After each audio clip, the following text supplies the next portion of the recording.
Hello दोस्तों, जिला पंचायत मुंगेली में सहायक प्रोग्रामर, लेखापाल, डाटा एंट्री ऑपरेटर और तकनीकी सहायक के रिक्त पदों पर भर्ती के लिए विज्ञापन जारी कर दिया गया है। इस प्रकार से विज्ञापन जारी किया गया है और देखते हैं इसमें आगे क्या दिया गया है।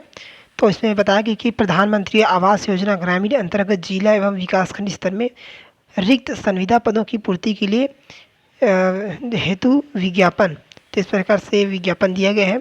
तो देखते हैं इसमें पदों की जो संख्या कितना है, पद का क्या नाम है। तो देखते हैं, पहला दिया गया है इतना निकला है दोस्तों। ये सहायक प्रोग्रामर का अनारक्षित है, एक ही पद है। लेखापाल का ये भी अनारक्षित है, एक ही पद है। डाटा एंट्री ऑपरेटर ये है अनुसूचित जनजाति के लिए। तकनीकी सहायक है अनुसूचित जनजाति के लिए। कुल 4 इसमें जो पद है वो कुल 4 ही है। और बात करते हैं दोस्तों इसमें वेतन वगैरह की। तो जो सहायक प्रोग्रामर है उनके लिए है 35,165 और जो शैक्षणिक योग्यता है वो है बीई बीटेक कंप्यूटर साइंस में या इलेक्ट्रॉनिक में आईटी के सेक्टर में कम से कम 60 अंकों के साथ उत्तीर्ण होना चाहिए, अथवा MSc computer science IT MCA में न्यूनतम 60 अंकों के साथ उत्तीर्ण होना चाहिए और कम से कम 3 वर्ष का शासकीय एवं गैर शासकीय कार्यालय में प्रोग्रामर अथवा सहायक प्रोग्रामर के पद पर विभिन्न योजनाओं के क्रियान्वयन का अनुभव होना चाहिए। इसमें दोस्तों स्पष्ट बोल देंगे अनुभव होना चाहिए। और वेटेज की बात करें दोस्तों, तो वेटेज है हायर सेकेंडरी स्कूल में प्राप्त प्रतिशत पर 100 अंकों को वेटेज देते हुए 20 अंक और अनिवार्य शैक्षणिक योग्यता के लिए 30 अंक अनिवार्य शैक्षिक योग्यता, यानी कि जो ये दिया गया ना बीई या बीटेक वही उसी को बोला है। और इसमें अनुभव की बात करें तो अनुभव में दिया जाएगा 20 अंक और अधिकतम 20 अंक। प्रत्येक वर्ष हेतु 4 अंक।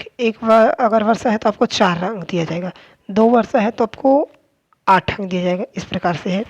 और कंप्यूटर परीक्षा कौशल परीक्षा पर 100 का वेटेज देते हुए 20 अंक और साक्षात्कार के लिए 20 अंक। प्राथमिकता में बात करें तो समान अंक होने की स्थिति में प्रधानमंत्री आवास योजना ग्रामीण में कार्य अनुभव को प्राथमिकता दिया जाएगा, इस प्रकार से बताया गया है। और देखते हैं लेखापाल की। तो लेखापाल का दिया गया है 23,350 वेतन।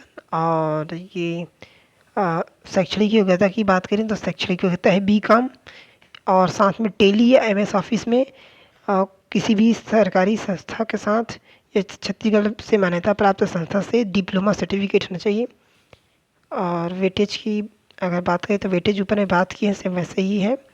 और डाटा एंट्री ऑपरेटर की बात करें दोस्तों, तो डाटा एंट्री ऑपरेटर के दिया गया है 23,350।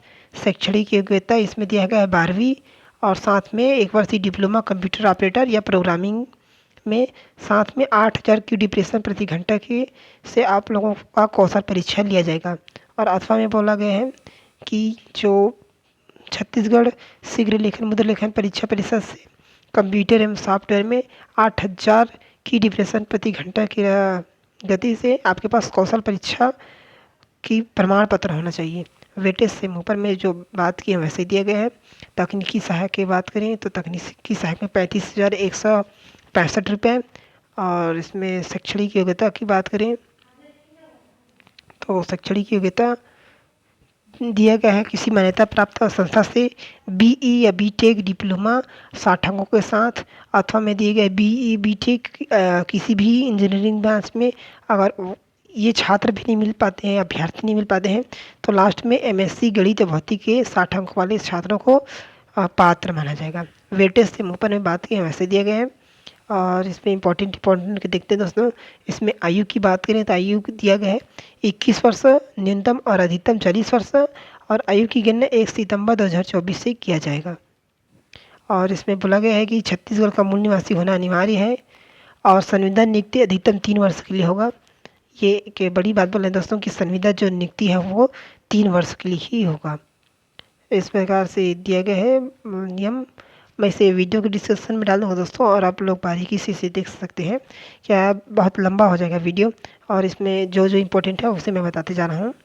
इसमें बताया गया है कि आप लोगों को जो मेन लिफाफा है उसके अलावा 2 लिफाफा और लेना है, दोनों में 5-5 रुपये का टिकट लगाना है और उसमें अपना पता लिखना है, पूर्ण पता लिखना है। इस प्रकार से दिए गए दोस्तों। अब नीचे बात करते हैं फॉर्म की। तो मेन यही है, फॉर्म भरना बहुत लोगों का जो है अपात्र सूची में आ जाता है गलत फॉर्म भरने की वजह से। तो ये फ़ोटो दिया गया है, यहाँ फ़ोटो चिपकाना है।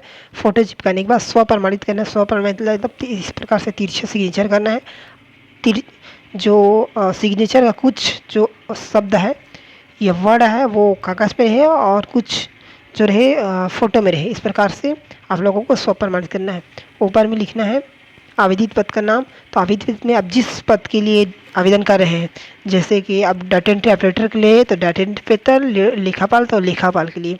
नीचे में लिखेंगे अपना आवेदक का पूर्ण नाम, जो मार्कशीट में दिया गया है आप लोगों को 10वीं 12वीं में, उसी के आधार पर आपको लिखना अपना नाम। और नीचे में अंग्रेजी में लिखना है। दूसरा नंबर अपना जेंडर सेलेक्ट करना है, लिंग। और तीसरे में जो जन्म तिथि लिखना है अंकों में, और नीचे में शब्दों में लिखना है। और 1 सितंबर 2024 को आयु की स्थिति, तो इसे आप लोग कैलकुलेटर से निकाल लेंगे या फिर गूगल में सर्च करेंगे एज कैलकुलेटर, तो एक वेबसाइट खुल के आएगा। उसमें आप लोग अपना डेट ऑफ बर्थ सेलेक्ट करेंगे और दूसरा में डेट सेलेक्ट करेंगे 1 सितंबर 2024, तो वो डेट निकल के आ जाएगा। आप लोगों का जो वर्ष रहेगा उसे इसमें लिखना है, माह को इसमें और दिन को इसमें लिखना है। अब पत्र व्यवहार की देखते हैं। एड्रेस, तो एड्रेस में आप लोग पूर्ण पता लिखना है इसमें। मोहल्ला के नाम, ये वार्ड है तो वार्ड नाम, विलेज के नाम, पोस्ट ऑफिस नाम, फिर तहसील का नाम, फिर जिले का नाम। अगर स्थायी पता और पत्र व्यवहार का पता दोनों अगर अलग अलग है तो आप लोगों को अलग अलग लिखना है।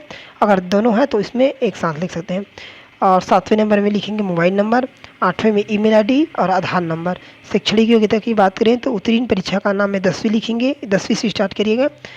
10वीं के बाद किस बोर्ड से हैं, CGBSE से हैं तो CGBSE, CBSE से हैं, CBSE उत्तीर्ण कब पास किए, मतलब कब पास किए थे, और आपको कितने प्राप्तांक मिले, कितने का पूर्णांक था, कितना प्रतिशत मिला आपको, कौन से श्रेणी में आए हैं, ये लिखना है। फिर 12वीं का, फिर 12वीं के में कौन से बोर्ड से थे, उत्तीर्ण कब पास किए थे, कितने प्राप्तांक था, कितने पूर्णांक था, कितने प्रतिशत हैं, कौन से श्रेणी में है, फर्स्ट सेकंड थर्ड। इस प्रकार से लिखना। आपको स्नातक का भी लिखना है, आप लोग जैसे एजुकेशन लिए हैं उस हिसाब से लिखना है। अगर कई लोग 12वीं के बाद ITI डिप्लोमा करते हैं तो अपना ITI डिप्लोमा लिखेंगे, उसके बाद स्नातक लिखें, और जो 12वीं के बाद स्नातक किए वो स्नातक लिखिए। इस क्रम में आप लोगों को लिखना है। लिखने के बाद अब नीचे आ जाना है। नीचे में देखना है अगर आपके पास अनुभव प्रमाण पत्र है या अनुभव है तो आप लोग संस्था का नाम लिखेंगे, जिस संस्था में आपने कार्य किया है। पद नाम लिखेंगे, कौन से पद पर आप वहाँ थे और कितने वर्ष का आपके पास कार्य समय है वो लिखिएगा। अगर 1 से अनुभव है तो 1 से अधिक लिखेंगे। और बात करते नीचे वैवाहिक स्थिति, तो वैवाहिक स्थिति में अगर विवाह हुआ है तो हाँ, और नहीं हुआ है तो नहीं, यानी कि ये विवाहित लिखना है, अविवाहित लिखना है। अगर हुआ है तो इसमें जानकारी भरेंगे कब हुआ था, फिर बच्चों का विवरण डालेंगे। और नीचे में देखते हैं तो संलग्न दस्तावेज जो आप लोग जितने भी दस्तावेज संलग्न करेंगे, जैसे 10वीं 12वीं, स्नातक, BTech, कंप्यूटर सर्टिफिकेट, सभी को इसमें लिखना है लाइन से। और ये अगर कम बढ़ जाता है तो यहाँ 6 7 8 करके यहाँ पर लिस्ट और बना सकते हैं, कॉलम बना सकते हैं यहाँ पर। और इसमें एक और बोला है कि अगर आप लोग अनुभव हैं, आप लोगों को किसी कार्यालय में कार्य करने का अनुभव है तो आपको इसमें सैलरी स्लिप और बैंक स्टेटमेंट भी अटैच करना है, मतलब संलग्न करना है। और जितने भी दस्तावेज आप लोग संलग्न करेंगे वे सब स्व प्रमाणित होना चाहिए। स्व प्रमाणित नहीं होने की स्थिति में आपात लिस्ट में आप लोग को डाल दिया जाएगा। नीचे बात करते हैं सिग्नेचर की, तो यहाँ ऊपर में सिग्नेचर करना है, नीचे में नाम और अपना पता लिखना है। इस प्रकार से यहाँ डेट और स्थान लिखेंगे, दिनांक लिखेंगे, और स्थान अपना गांव का नाम लिख सकते हैं, अपना ब्लॉक का नाम लिख सकते हैं, जहाँ से आप लोग भर रहे हैं वो लिख सकते हैं।